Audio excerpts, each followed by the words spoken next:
vous auriez besoin d'une autre technique pédagogique. Par exemple, celle de Célestin Freinet. Et bien, c'est ce qu'on va voir tout de suite quand Valentin va aller dans une école Freinet. Allez, en avant! Allez, chauffe Marcel!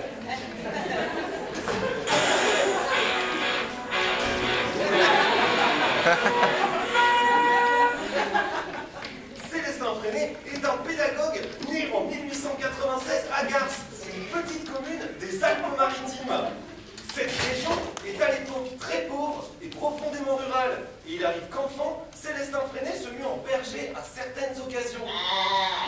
Il poursuivra ses études à la ville, en l'occurrence à Grasse, puis à Nice, pour en octobre 14 être diplômé de l'école normale puis nommé à Saint-Césaire en remplacement de l'instituteur titulaire appelé Sous les drapeaux. Comme vous le savez, 1914 marque le début de la Première Guerre mondiale et le pauvre Célestin n'y échappera pas puisqu'il est mobilisé dès début avril pour être incorporé dans l'infanterie.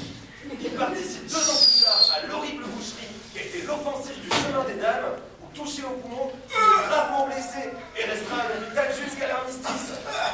Mobilisé, il commence réellement sa carrière d'instituteur, tout au long de laquelle il développera de nombreuses techniques pédagogiques, plaçant systématiquement l'élève au centre du processus d'apprentissage. Mais quelle est la différence avec une école traditionnelle? Pas tout à fait. Et c'est ce qu'on va voir avec Valentin, qui est allé à la rencontre d'une classe appliquant cette méthode. Eh bien, ça tombe bien, Charlie. Je suis actuellement à Saint-Maurian en Gironde, dans une école qui étudie avec la technique de Freinet. Alors, les élèves sont en train de choisir leur emploi du temps en 4 bruits pour la journée, en fait. On les regarde. On va quand même décider des activités de la journée, les enfants. Alors, moi, j'aimerais beaucoup de fois. Ouais, d'accord. Moi, je voudrais aller faire des maths avec les fonds. Ouais. Moi, je veux me promener dans les vignes. D'accord. Est-ce qu'il y a des bruits aujourd'hui? Oui, on va faire ça. Moi, je vais aller voir la paix. Ah, moi aussi, je vais aller voir les latins. Ok, bah ça marche. Allez, bah c'est parti. Allez, on va. Ouais. Comme vous pouvez le voir, avec cette technique, Freinet met en avant l'autonomie des élèves pour que chacun devienne acteur de sa propre éducation. Ainsi, il favorise l'observation aux dépens de ce qu'il appelait la scolastique, terme ancien pour lui péjoratif désignant l'aspect archaïque de l'enseignement dispensé à l'époque. Mais sans programme scolaire et sans leçon théorique, il me semble difficile d'apprendre à lire et à écrire.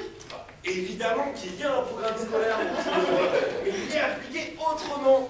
Et puisque tu parles de compter, on va voir comment nos petits amis font des mathématiques, non pas avec un cahier et un tableau, mais avec des poules et des lapins.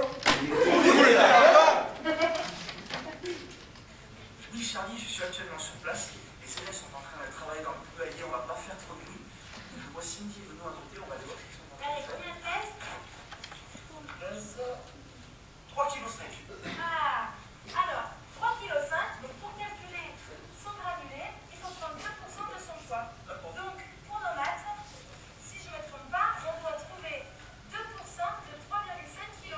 Et ça nous donnera la portion de ces grains. D'accord. Allez, on y va. C'est parti. Et ce n'est pas tout, Charlie. Derrière moi, il y a Adrien qui sont en train de travailler. On va aller voir ce qu'ils sont en train de faire.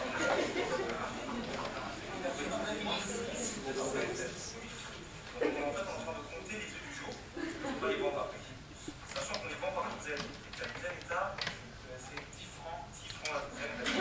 On a 8, donc il faudra faire le calcul. Normalement, c'est un produit en croix qu'on devrait faire. Ah oui, c'est travailler les mathématiques en fait. Tout à fait, ouais. Très bien. Donc on va faire notre calcul maintenant, donc au moment où ça sera fait, on va même monter on y va. Allez. Et on prend pas de l'argent avec nous? Comme vous pouvez le voir, dans cette école, chacun avance à son rythme. Freinet mettant ainsi au centre de ses pratiques l'hétérogénéité des capacités propres à chaque enfant. Car farouchement opposé à ce qu'il appelait la classe entre 4 murs, il invente le concept de classe promenade. Ah ben, tiens, les voilà qui arrivent.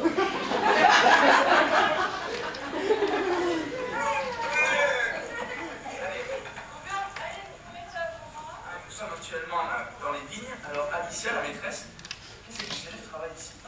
Bien, on profite de faire une petite promenade avec le beau temps, de travailler la vigne et en même temps nous apprenons la géographie, la science, un peu de biologie également. Donc Charlie, ça veut dire que les enfants sont autonomes, c'est eux les professeurs. Alors là, tu n'as pas tout à fait tort. Mais justement, je te laisse observer la réponse en image avec la Cindy et le petit Ça, Mathis. c'est ce qu'on appelle un set de vigne. Et quand il est épais comme ça, c'est du vieux bois. Ça, c'est les nouveaux bois de l'année dernière qu'on a coupés. On fait tomber, nous, les bois comme ça, qui sont après des sarments. Et au printemps, il y a de nouveaux bois qui vont pousser, qu'on va attacher le long des fils, et qui vont plus tard donner un nouvel arbre avec des grappes. Jusqu'au haut. Jusqu'en haut.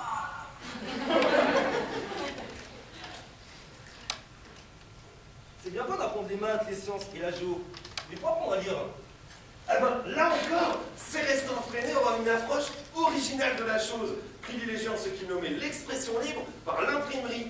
Un texte est ainsi librement rédigé à la maison ou à l'école, collectivement ou individuellement, puis imprimé par les élèves eux-mêmes, qui produiront ainsi des journaux ou des affiches, faisant sortir leur production écrite du cadre scolaire. Je vous propose de retourner à Saint-Maurian, où les élèves sont en train de rédiger leur texte. C'est exact, Charlie. Les élèves sont en train de faire des écrits inspirés de leur activité de la journée ou de leur imagination. Ces textes seront utilisés pour le journal de l'école. Le journal de l'école, lui, est envoyé en correspondance avec d'autres écoles pour créer des relations.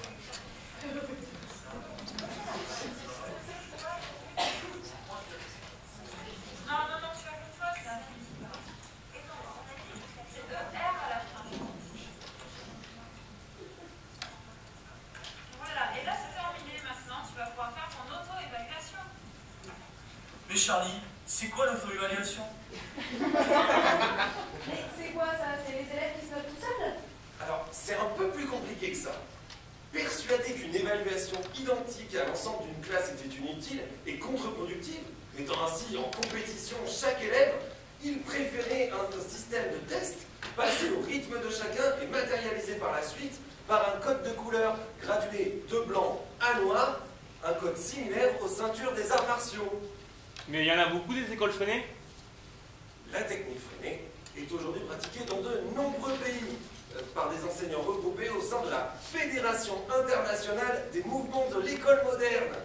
Et bien qu'elle évolue en permanence, notamment avec les progrès technologiques, ainsi, ordinateurs et imprimantes ont remplacé les machines d'imprimerie, les fondements de base comme la correspondance interscolaire ou l'auto-évaluation sont restés les mêmes. Cependant, la pédagogie Freinet a certaines limites. L'absence d'évaluation générale rend difficile l'appréciation du niveau général d'une classe.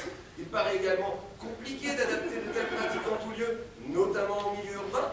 Enfin, si Freinet souhaitait favoriser l'autonomie de l'élève, l'adaptation d'un enfant en grande difficulté vis-à-vis de ses camarades plus avancés, la méthode Freinet étant plutôt totalement hétérogène, elle semble difficilement réalisable.